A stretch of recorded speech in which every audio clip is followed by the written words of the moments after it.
জনতা আজকের বিক্ষোভ মিছিল ও মানববন্ধনের এই পর্যায়ে চালানোর বক্তব্য রাখছেন ভাই মোহাম্মদ সোহেল রানা। ভাই মোহাম্মদ সোহেল রানা। আউযু বিল্লাহি মিনাশ শাইতানির রাজীম। বিসমিল্লাহির রহমানির রহিম। সম্মানিত উপস্থিতি, আসসালামু আলাইকুম ওয়া রাহমাতুল্লাহ। আমরা আজকে এখানে নিছক কোনো উন্নয়নমুখী কর্মকাণ্ডের জন্য আসিনি। আমরা এসেছি রাখাল রাহা, হাসান গালিব এবং এই দর্শক আলোকের বিরুদ্ধে মানববন্ধন এবং মিছিল করতে, ঠিক কিনা? এই রাখাল রাহা আমরা দেখেছি ইসলামের একটি অন্যতম নফল ইবাদত তাহাজ্জুদ নিয়ে এবং আল্লাহকে নিয়ে কটূক্তি, কুরুচিপূর্ণ বক্তব্য এবং অসভ্য ভাষা সে ব্যবহার করে বইয়ে লিখেছে, ঠিক কিনা?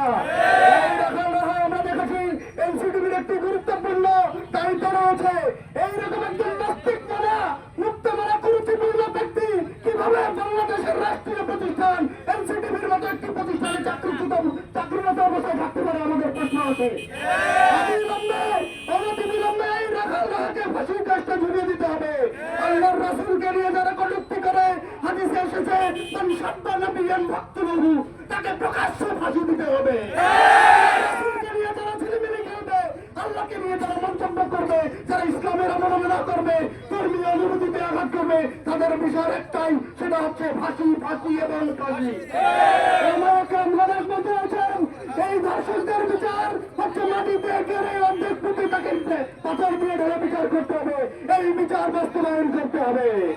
আমরা জেনেছি দর্শক আলম সে পুলিশের সাবেক কর্মকর্তা ছিল, সে রামের কোম্পানি কমান্ডার ছিল। এই ধর্ষক রোজাদার একটি মেয়েকে তার স্বামীকে ক্রসফায়ারের ভয় দেখিয়ে ধর্ষক করেছে নানাবিধ ভাবে এবং অসংখ্যবার। চিফ প্রসিকিউটর মোহাম্মদ তাজুল ইসলাম বলেছে তার বিরুদ্ধে স্পষ্ট প্রমাণ রয়েছে। স্পষ্ট প্রমাণ থাকার পরেও কেন তার বাহানা করে তার বিচার এখনো করা হচ্ছে না? এটা আমরা সরকারের কাছে জানতে চাই। সম্মানিত উপস্থিতি, এই হাসান গালিব এর কথা আর কি বলবো? এই হাসান গালিব এবং রাখাল রাহা মিলে আমরা দেখেছি এর আগে 2013 সালে তারা আদিবাসীকে নিয়ে একটি মন্তব্য করার কারণে এই বাংলাদেশকে সাম্প্রদায়িক একটা উস্কানিতে দিয়েছিল। আমরা জানি না তাদের এই উস্কানি এবং এই আল্লাহর রাসূল এবং আল্লাহকে নিয়ে কটূক্তি করা উদ্দেশ্য প্রণোদিত কিনা। এই উদ্দেশ্য প্রণোদিত তো হয়, আমরা জানি নানাবিধ চক্রান্ত এবং ষড়যন্ত্রের মাধ্যমে এই বাংলাদেশ যাচ্ছে। সেই ষড়যন্ত্রকে উস্কে দেওয়ার জন্য দেখি না, সেটা সরকারকে খতিয়ে দেখার আহ্বান জানাচ্ছি।